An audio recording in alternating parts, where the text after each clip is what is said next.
took 7 years to get here. Some up and downs, some injuries, but coming here and being part of this team, I remember the first time we were in the huddle, and I looked to my left and looked to my right, and you see all the Pro Bowlers and all the All-Pros on that roster and on that offense. Yeah, year one, and why not start our dynasty now?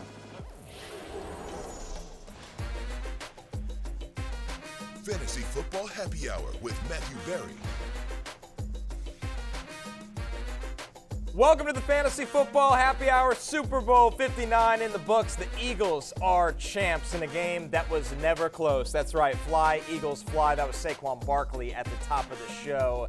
What a moment for Saquon after an amazing season. Connor Rodgers, Jay Croucher, and hello, Matthew, still trapped in New Orleans. How are we, my friend? I've been here for 700 years. They won't let me leave. No, I'm good. It is. I have been in the city for a long time. This is literally day 10 that I've been in New Orleans. City wears on you. But listen, fly, Eagles, fly. Go Birds. Fly, Eagles, fly. Congratulations to the champions. They are the best team in the NFL. I feel like not every year the best team in the NFL wins the Super Bowl. They get a fluky here, they get a run there, but the Eagles are clearly the best team in the NFL. And, it's good. I have lots of reactions, but just about Saquon. Saquon, I think this show agrees, has 100% approval rating.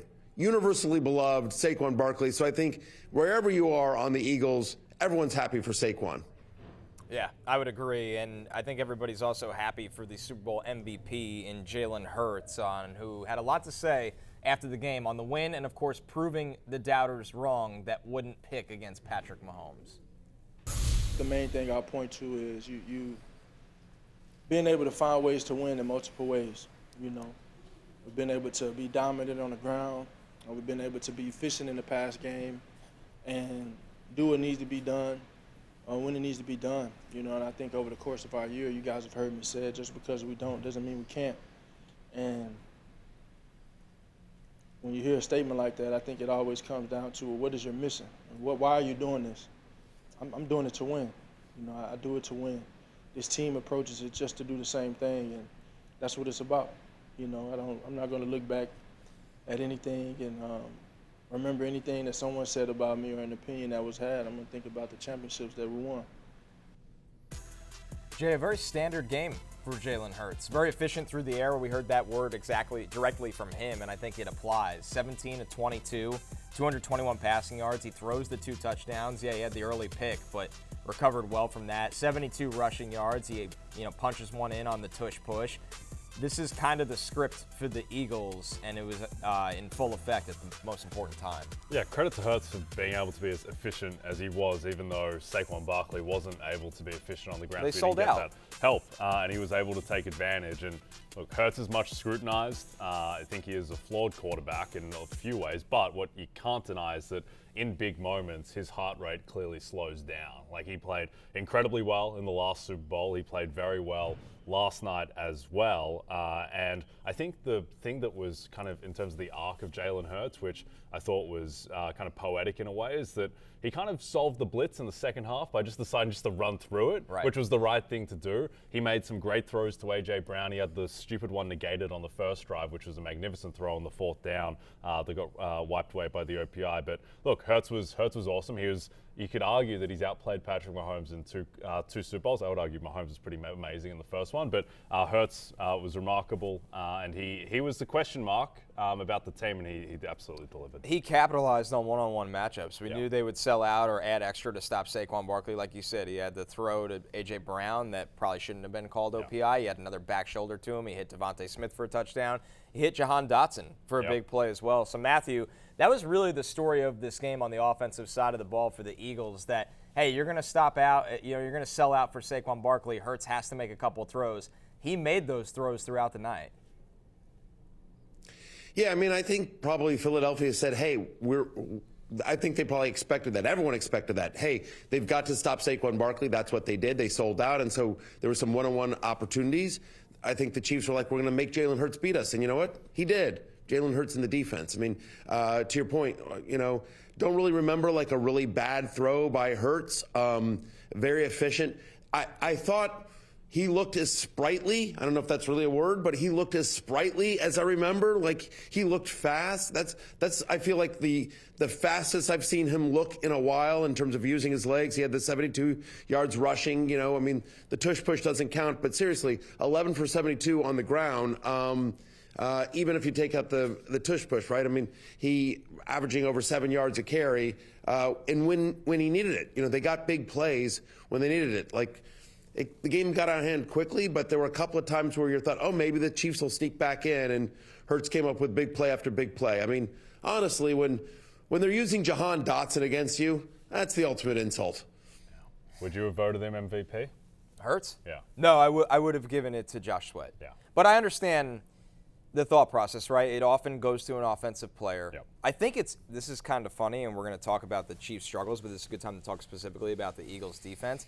I think it's funny when the defense is so collectively good, the voters probably panic and go, do I give it a Cooper DeJean for the pick six? And I actually think you could argue for him because all of that pressure probably helped that the coverage on the back end was so good. That was also the game-winning play. It was the game-winning play. It kind of, when that happened, you were like Jalen Hunt, third-round rookie sack, Cooper DeJean pick six following play. You're looking around going, I don't know if they can recover from this. But the story of this game, like at least I want your opinion, Jay. I will remember this game for the Eagles pass rush. And the story of the Eagles pass rush was the unit. But to me, Josh Sweat and Milton Williams as a second runner-up kind of guy, they dominated. They had the stats. If you gave it to a guy that had 2.5 sacks and 3 tackles for loss, everyone would be like, yeah, you know what? That's fine. It's not to take away from Jalen Hurts. I have no problem with him winning MVP, but I won't remember this game personally for the Eagles offense. I'll remember it for how dominant the Chiefs defense was. Yeah, I think by literal value, Jalen Hurts was probably the most valuable player in the game, but I think that a lot of his value came in the second half when the game was over because he had the bad pick in the first half. It was the defense that defined the game and got them up 24-0, and Josh Sweat was wreaking havoc.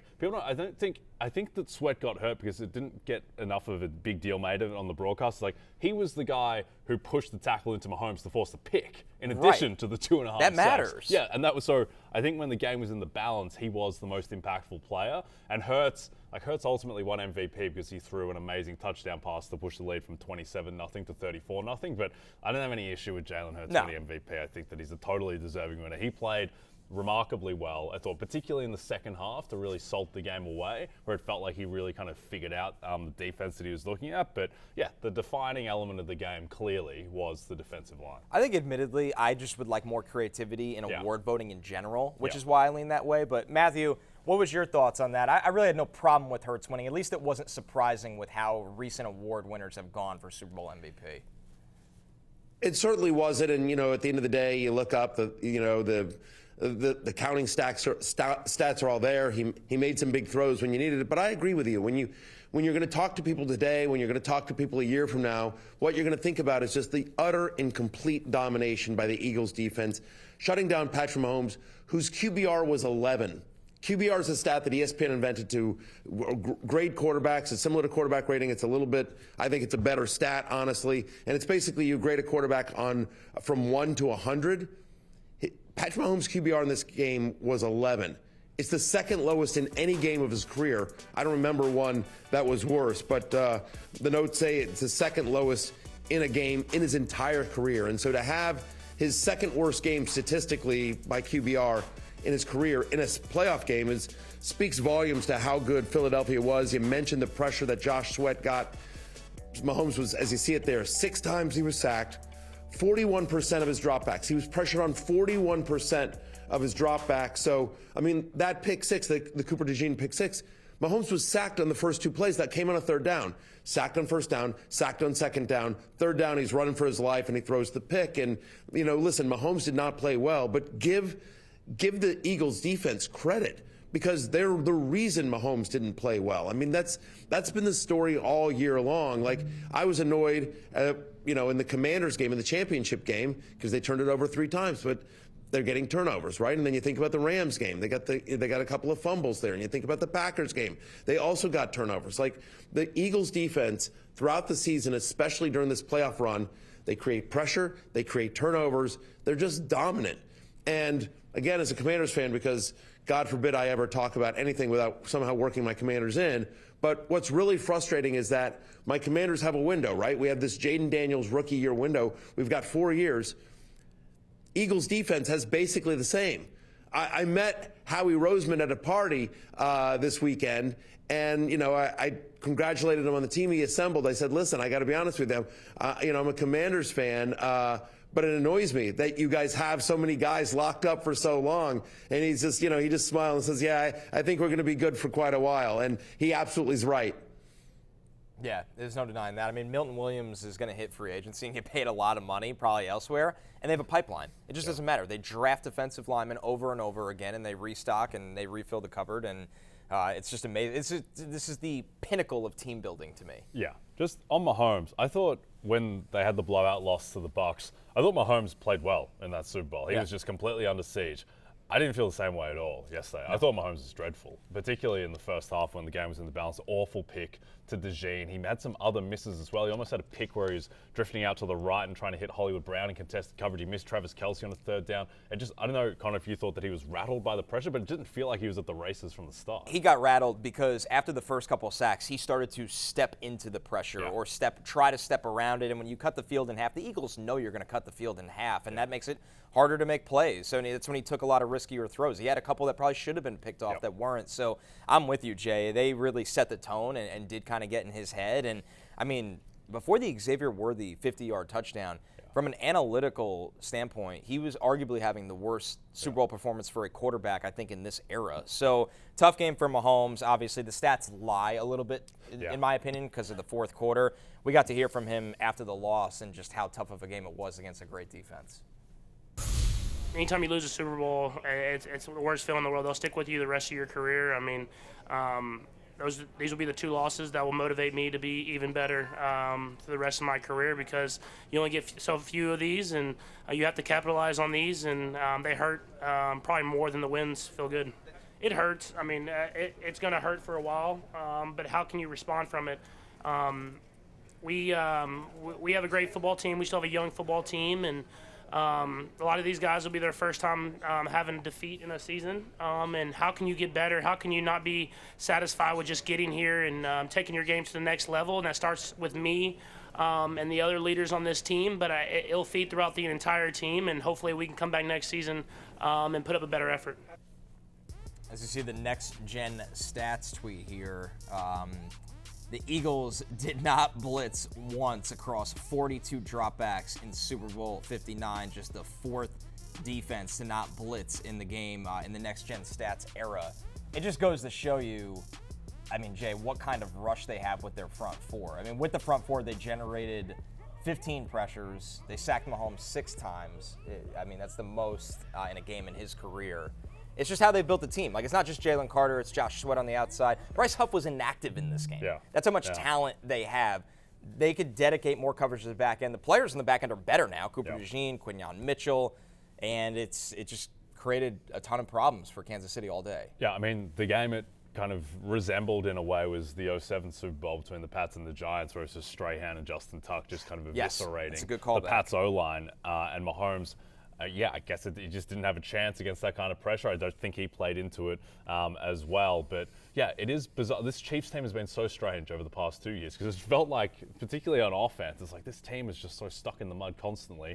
And then last year they go on the run, and I think they faced some weakened defenses in the playoffs outside of Baltimore, and they won that game largely with their own defense. And then this game, it kind of made me reevaluate, like, does Sean McDermott have an issue with his defense? Because how could they not do anything against this Chiefs offense? They need more defensive line help. Eagles completely eviscerated them. Yeah, I think they kind of gave the Bills and any team in the AFC that wants to get past the Chiefs the playbook of you got to have the pass rush up front with your front 4 specifically, because when you can kind of allocate that many defenders to the back end, you could slow down Kelce. You can kind of slow down Hollywood Brown.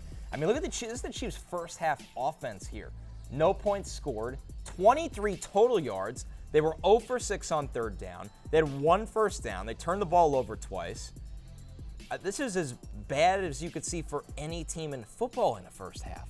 Yeah, and look, everything is in retrospect, but like we have to remember, like the Chiefs were favorites in this game. Like, no, people didn't see, not many people saw this coming to this extent. And look, I will go to my grave thinking that the two best teams in football this year, having seen what we saw yesterday, were the Eagles and the Ravens. And look, the Ravens, they didn't deserve to be there because Mark Andrews had those drops and Lamar Jackson didn't play well in the first half against Buffalo. Buffalo deserved to win that game. But I think that with what we know about the Chiefs and just how they struggled all throughout the season, like, really should have lost at home to the Bucs. Really should have lost at home to the Broncos. Right. Like, this was a very flawed team, and they just used their Chiefs magic to kind of get to where they did. And then, to be fair, they outplayed Buffalo. They deserved to win that game, but this was an imperfect team, and the imperfections came to the fore at the worst time. In a lot of garbage time, Xavier Worthy goes, catches all 8 of his targets, 157 yards, gets the 2 touchdowns. It was not pretty for the first 3 quarters for the Chiefs receivers, and I think what stands out is Travis Kelce on this list.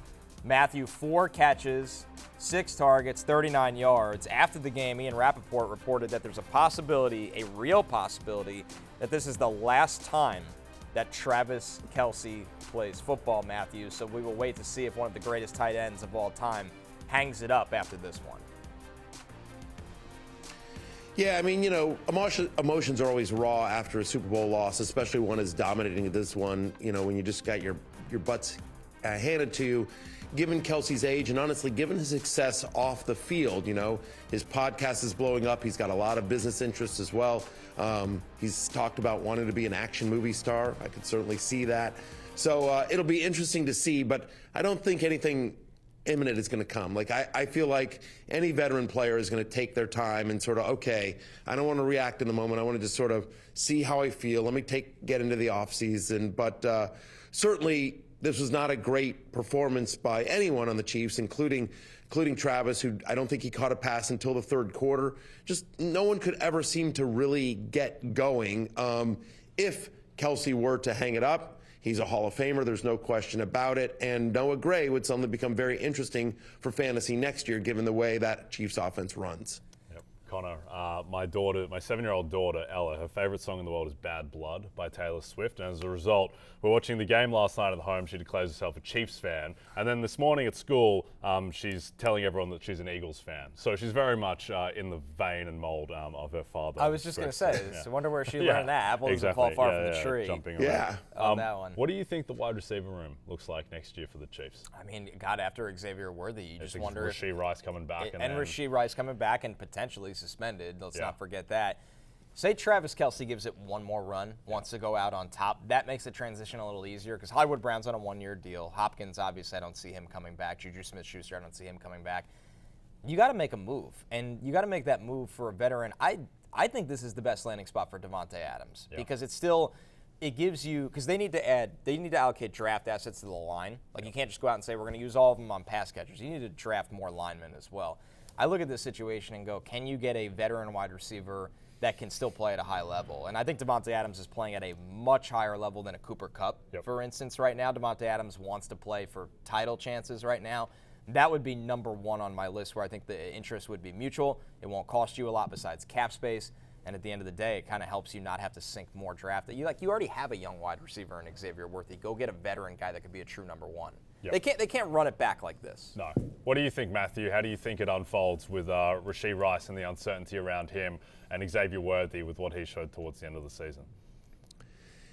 Yeah, I mean, especially given the fact that, they've had some success with the rookie wide receivers. They haven't always. You think about, did Mecole Hardman work out? Not really. I know he caught the touchdown pass to win the Super Bowl last year, but, Sky Moore was, left the team and then came back, everything like that. So yes, I mean, Sky Moore, whatever they kicked the tires on Kadarius Toney. So I do think they'll want a veteran presence, but maybe one a little bit younger. They've, you mentioned, the Hollywood Brown and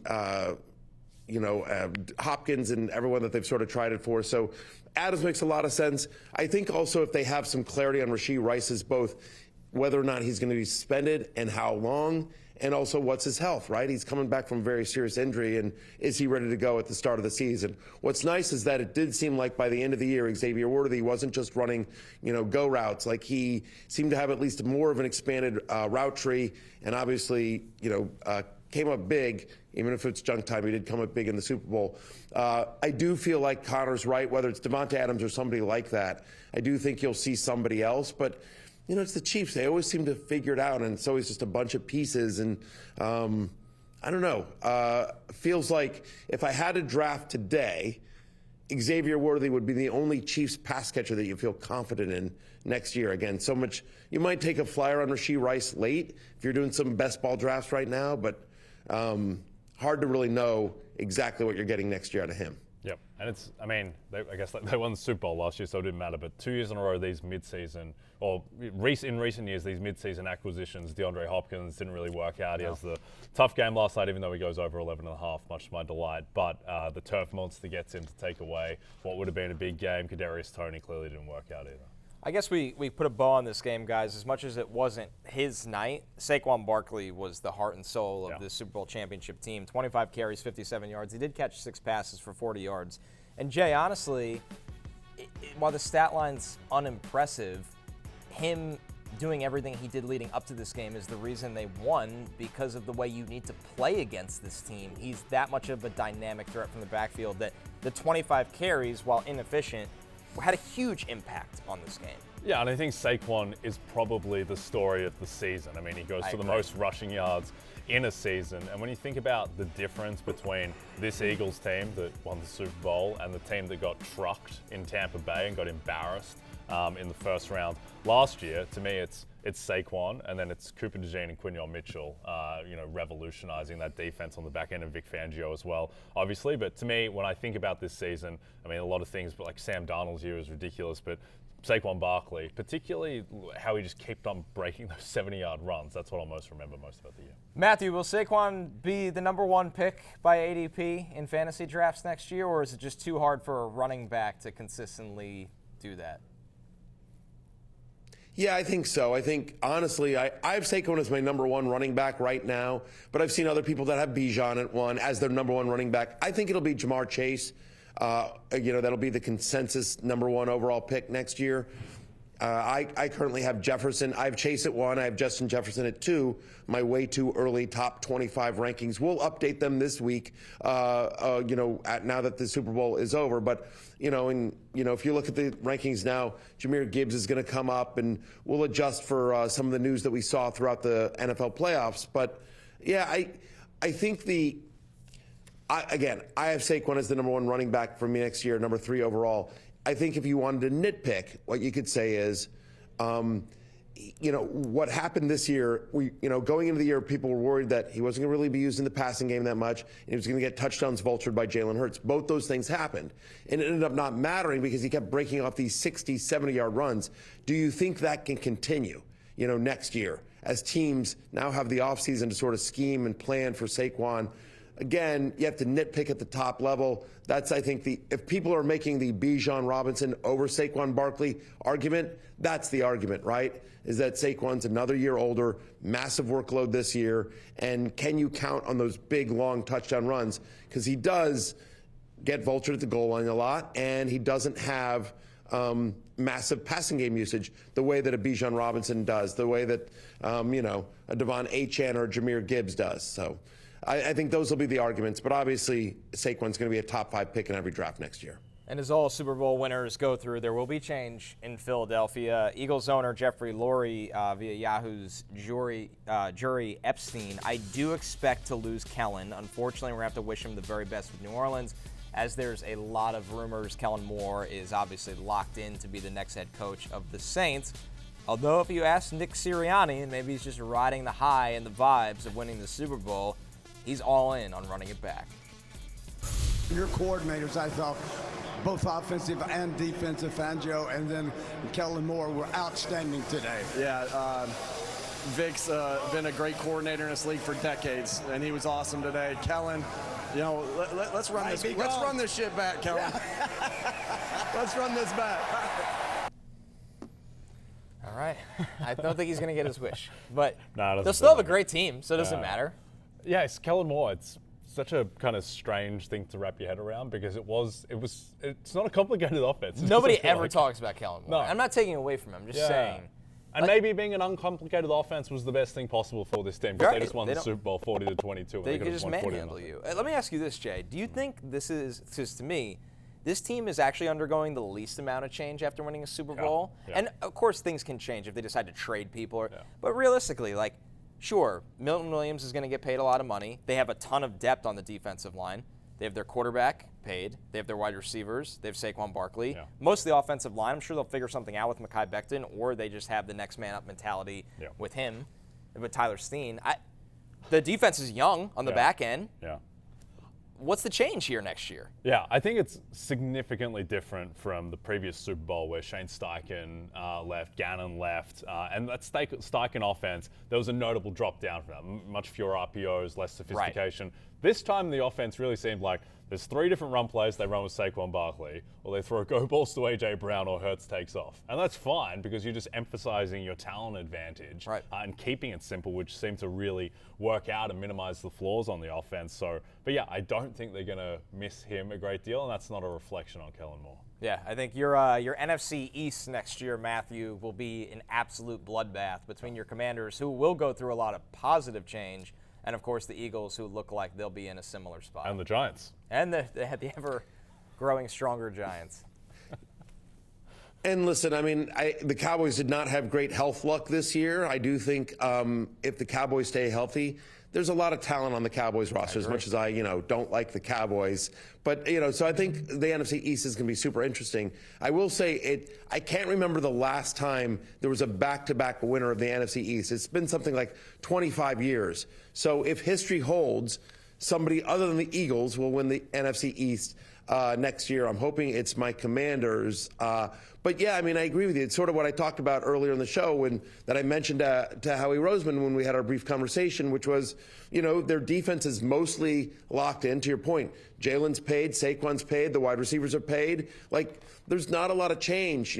Yes, they'll have to have a new offensive coordinator. It'll be super interesting to see because they haven't always picked right. Like, Vic Fangio was a brilliant hire, right? But you think about a couple of years ago after they lost Shane Steichen and Jonathan Gannon, it was a tough year in the coordinator job there, right? And they obviously had to make changes, and they made changes for the positive this year. But, last year was a disaster. So it'll be interesting to see who do they get to replace Kellen Moore. And maybe it doesn't really matter, honestly, because you got Saquon and you got that offensive line and you got Jalen Hurts with those 2 wide receivers. You know what I mean? Like, they are loaded. Like, again, I tweeted something like this out, which is before they had officially named Jalen Hurts MVP, I think I tweeted something out like, I don't know who they're going to name MVP, but it should be Howie Roseman. Like, just, you got to give that guy just tremendous amounts of credit. What an unbelievable job he's done over the last few years assembling this roster top to bottom. Yep. I'll see on the Eagles. It probably didn't feel like they were this historical juggernaut because they were literally underdogs in the Super Bowl. But when you look back on the season, for any game that Jalen Hurts finished, and he had at least one of A.J. Brown or Davante Smith, they lost one game all season. And it was by 1 point to the Falcons back in like week 2 or 3. And even that game, came down to the wire. Saquon, if he catches that screen pass, he wins. So in retrospect, it does seem kind of obvious that they were the best team, but obviously we couldn't know that going into the game. All right, as we put a bow on this game that ended up in a blowout, Matthew, there was other things going on at the game. How was your Super Bowl experience this year? You know what? It's great. I had a really great time. My friends at DraftKings said, "You want to come into our suite?" And I said, yes. And who was there but our good friend Flavor Flav? Of course, my wife immediately goes up to him. "Nice to meet you," or "Good to see you again, Flavor." Again, it's now become a running thing. I swear to God. He now recognizes me and my wife. It's been like, this is like the 3rd time now we've met him in the last year. And so it's become just a funny thing. And so he was in the DraftKings suite as well. So it was great to hang out with him and, just a really fun experience. Listen, everything was great except for the fact that I got to own it. Like, I picked the Chiefs to win. They got their butts kicked. I thought Patrick Mahomes would not throw a pick. He did many times, multiple times. I thought I thought Patrick Mahomes would get over 29.5 rushing yards. He did not. He got to 25. I thought Dallas Goedert would have a big game. He didn't do much. Like, I just own it. Like, I completely read this game wrong. But other than that, So that was frustrating. But other than that, honestly, the Super Bowl was a great experience. I met a ton of fans. I met a lot of happy hour fans, which is always great to, when you meet people in public and they reference a joke on the show or something like that. So that was a lot of fun. And just to, listen, it's the Super Bowl, man. It's great. I'm truly blessed and lucky to have the job that I do. It's stupid, really stupid.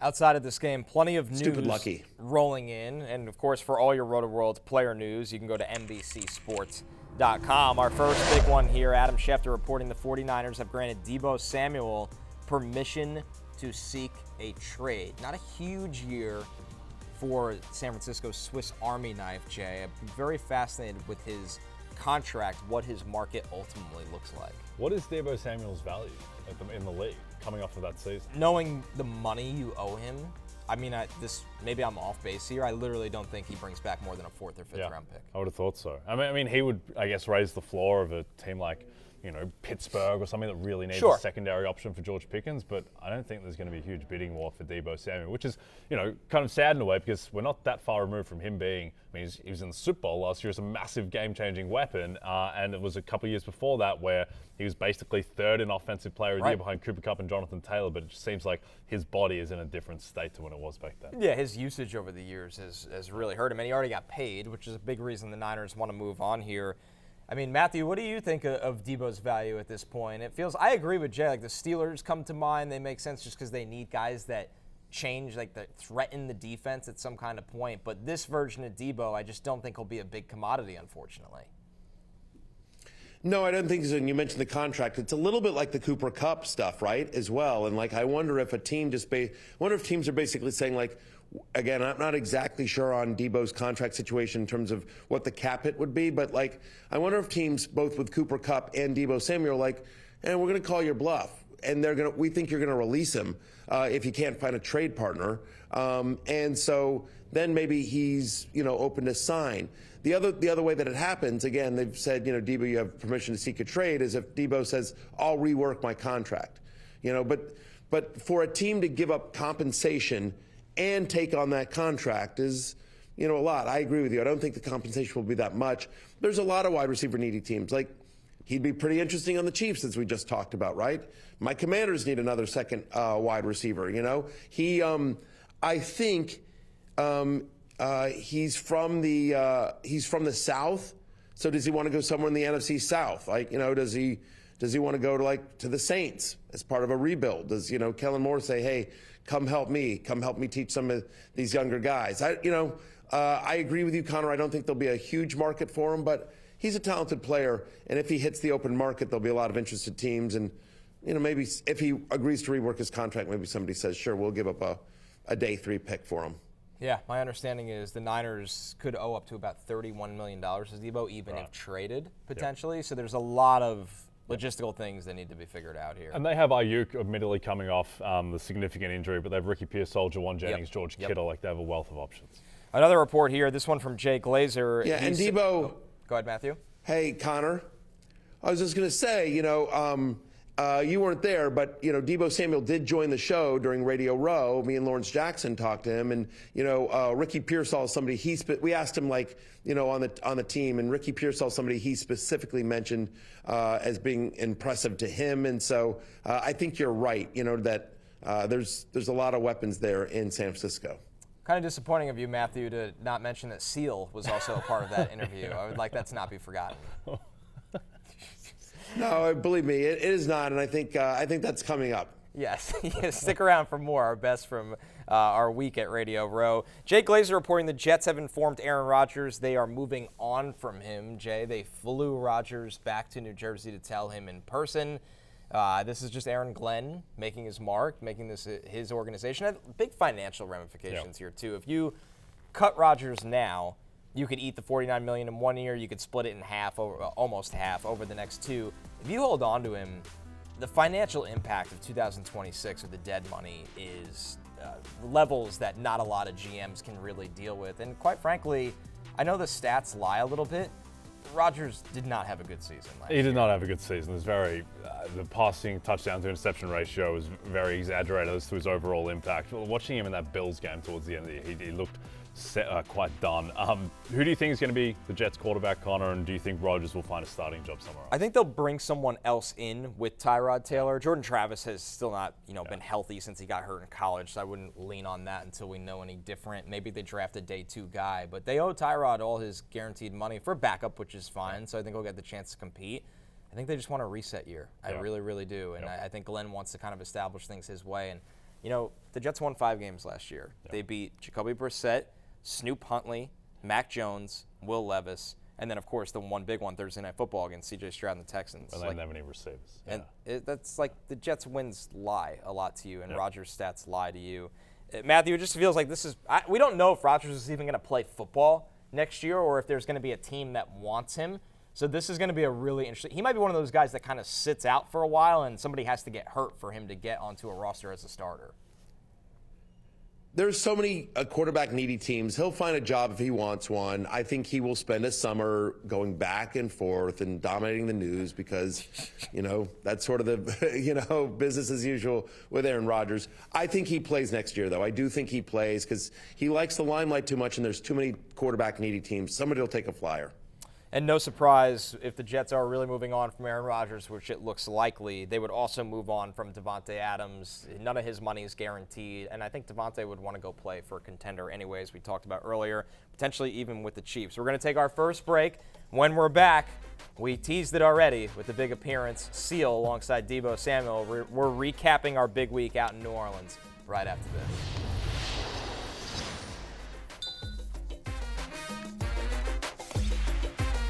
We heard you want to talk. What do you want to talk about? Just love to talk, man. I Yeah, just love all right, to talk, good. man. I seen this nice-looking gentleman, two Yeah, nice-looking yeah, gentlemen. thank I was you. like, why not? Why not stop in and talk? My co-host Lawrence Jackson here said he wants to sing "Fly Like an Eagle" for you and have you judge it on a scale of 1 Don't to 10. hurt yourself now. I know. I won't do this. I wanna fly like an eagle. Don't hurt yourself now. To the sea. Fly like an eagle, let the spirit set me free. I wanna fly. Easy. I definitely get those conversations with fans coming up to me. Thank you for the Super Bowl. Thank you for giving me all of the points. I'm the first round pick. I'm the first pick. All of those things, but you also get the negativity fantasy managers that you get shouldn't mad. get a lot of it. Right. I'm just gonna say, real talk. They can't blame you for anything. Yeah, exactly. They can blame themselves, not you. Like, I'm just gonna say this to fantasy managers everywhere. If you lose with Justin Jefferson, that's on you. Yeah, figure that's it not out. on him. Yeah. That's on you. I once slid into your DMs because we were talking about trying to do a league together because you tweeted at me and we went back and forth. So here's my question for you, AJ.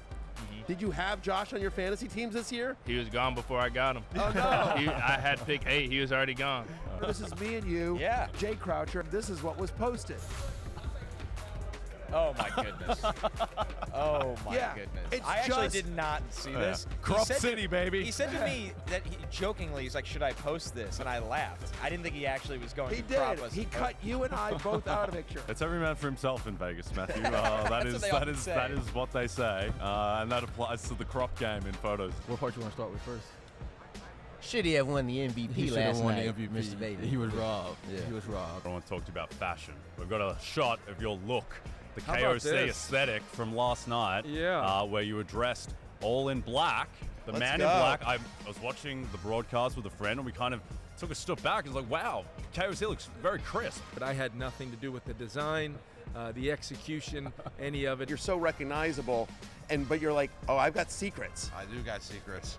Yes, my best secret is when I go through airports because you got to fly a commercial. Those Right. PJs are 100 times more Yes. than a commercial flight.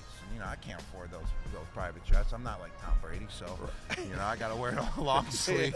I got to wear a long sleeve windbreaker. I got a hat. You played with Anthony Richardson this year. You also played with Comeback Player of the Year, Joe Flacco, the reigning Comeback Player of the Year.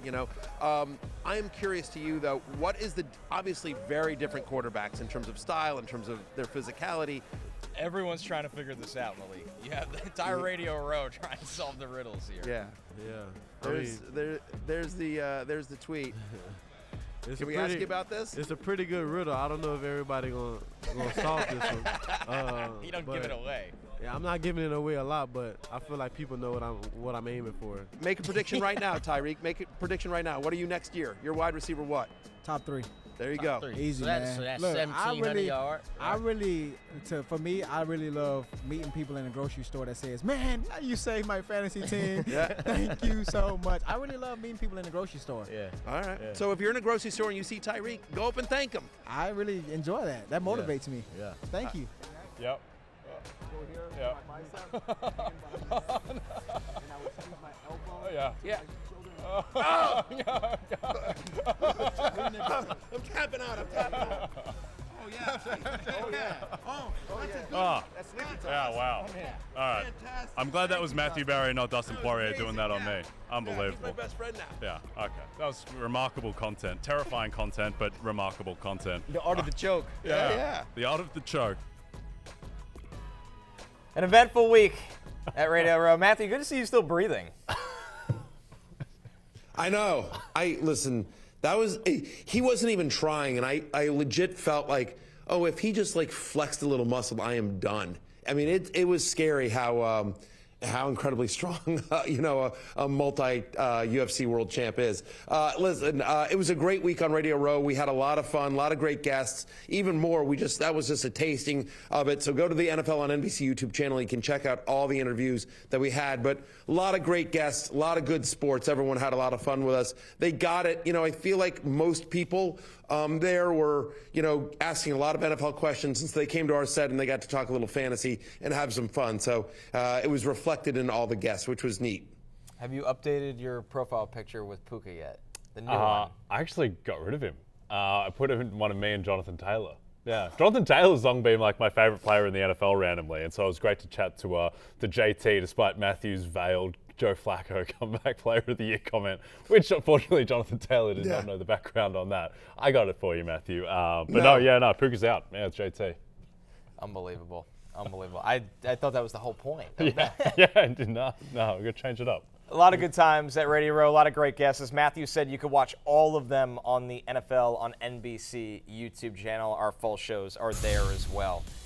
Watch the biggest names in sports talk, including Matthew, of course. Mike Florio, Dan Patrick, and Dan Levitard as they cover the biggest moments on and off the field each weekday on the NBC Sports Now channel. It is now available on Peacock and free on most streaming platforms. Learn more at NBCSports.com/now. We're taking one more break, our last show of the season. Some of our best moments coming up right after this.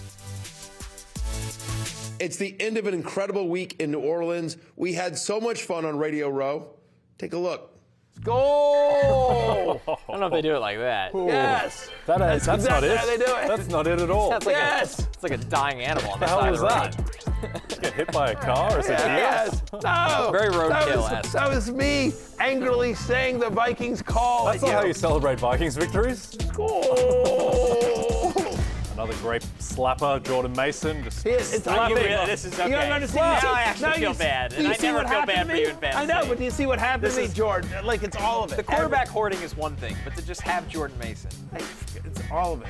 The whole thing is ridiculous. Josh Allen, last week, got under 8 fantasy points, right? And I lost by 0.14 to this asshole. And then I got slapped like a grape. I got slapped like a grape by Jay Croucher. Yeah, 1,000% because Josh Allen had a bad game last week. And now I'm probably going to lose to Lawrence Jackson because Josh Allen has another bad game. You want to call a hold on a Hail Mary, and I get it because it's the rules, then you're going to have to start calling pass interference on Hail Mary. Because that's the other thing is they're all there and they're doing this and the wide receivers are being touched before the ball gets there. That is pass interference. Connor Rodgers week to week with a shoulder injury after that shove, much like Jordan Mason. Yeah, and Shohei Ohtani. I'm a cokehead. Wow. For example, I kind of like Jalen Coker. We can get behind that one. Yeah, exactly. Right. Cokeheads unite. You get him on your waivers, you could rename your fantasy team the Cokeheads. I'm just saying, for those that don't listen to the, what is it, Pro Football Exchange, the Draft Exchange, what the hell is your name? NFL Stock Exchange. NFL Stock, I don't know, it's a terrible name. It's a popular podcast with a terrible name. What is it, the Bets Pod, the Mets Pod? I don't know what it is. The Jets. By the way, also, you need a scorecard to keep track of how many effing podcasts Connor Rodgers does. He's not known as Matthew anymore, Connor. You probably didn't get a chance to tune into Fantasy Football pregame. He's now known as Cheer Daddy. Yeah. He's a Cheer Daddy. Cheer Daddy. Yeah, Cheshire Cheer Daddy. Cheshire Cheer Daddy. Yeah. Briefly And avoided being Leather a Daddy. yes. Also yes. potentially Leather Daddy. And you said, hey, no, just as well drew it up as if no one saw this coming. Oh, somebody saw this coming. Pete, do you have the clip from Fantasy Football pregame? I brought receipts. That was, you don't? That was not in the What do you mean you don't? That was The not. hell? It was not in the rundown. We talked about this. No, he didn't. Absolutely. I love asking for something that's nowhere in the rundown. Well, it's whatever. The fact of the matter is I said it. That's fine. Hey, Pete, can you roll the clip from 2012 where Matthew declared Arian Foster? Yeah, Can we just roll that? Yeah. Come on, Let's Pete. do that one. Speed it up. I did. Honestly, I was early on Arian Foster. Go back and look at the tape. Credit to our friend Denny Carter. You want to show the sound? Oh, do we have sound? Nope. I don't think we did. Okay, good. I didn't think we did. No. I sort of paid attention at the I was pre-show. hoping you were going to, though, just to make Pete, be in a tough spot again. Oh, yeah, it's a good running theme I on wasn't this gonna show. do that to back up producer Pete. By the way, when I talked about how down bad I am, I forgot to mention, my ride or die is dying. I had him as QB3 this week. He should have gone off. He was missing throws, bad pick as well. Awful. God!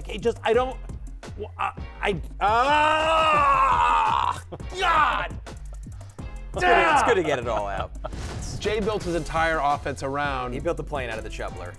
Low degree of chub yesterday for the Chubbler. I changed my team name to reflect the Chubbler. Chubby Magic. There's no magic. No magic. Very low degree of magic to go with the low degree of chub. This is, God, it burns. What is this? Do you remember Triumph, the insult comic dog? Remember Triumph? No, absolutely not. Of course. No one knows what that is. I've got some names for us. Wait a minute, hold on for a second. You guys don't know who Triumph is? No, I really don't. I was born in 1992, Matthew. He's still around, but he was a huge staple of the Conan O'Brien show. How is this possible? There you go. That is Triumph, the insult comic dog. I've never seen that in my life. Yeah, the 240p quality tells me this was in 1979. I will tell you this, as you see Lawrence Jackson going full Njoku over there, the wardrobe department very concerned. They was a little short on the t-shirts. They came in and said, is Lawrence not wearing a shirt? I'm like, I don't think he is. They have an extra tuxedo shirt, so I was like, you know what, I'm going full pecs. Yeah. There you go. I think Matthew's wearing more of a skin fit than Lawrence, who's actually not. I can see a little tricep through there, too. That's right. You can't really deny Is anybody. he tap dancing? What's Peacocky doing? He's doing a little shuffle there. This is a big one. Yeah, Yep, go off. The Harlem Shuffle, you've heard it, it's the Stanford Shuffle.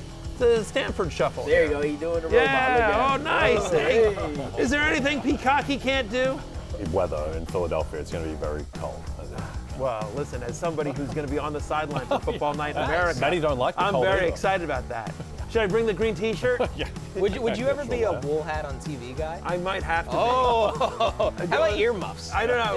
Do they warm up sleeveless, like they do practice Yeah, runs obviously. sleeveless, like Yeah, a player of course does they stretching? do. Yeah. Yeah. You should. That would be a Maybe good I look should for do you. that with headphones. Yeah. Just again, go full Njoku. Just trying to have somebody throw me a mic. Never go full Njoku. And I got the headphones I'm on. going to go half in Joku. Yeah, it's forecast 39 degrees and chance of snow. Oh, good God. Given my age and given what I've been through for the last 25 years, this is the most important game of my life. You've probably got 10 years left to win a Super Bowl. Hey, so look, I think I have a good 25 years left of life. What, you asshole. But Jay puts me in the grave at least once a week. It's so dark and awful. And believe me, I'm in good health. You know what I mean? I'm fine. I've looked old for 15 years. I have. I lost my hair early, and I've looked old for a long time. You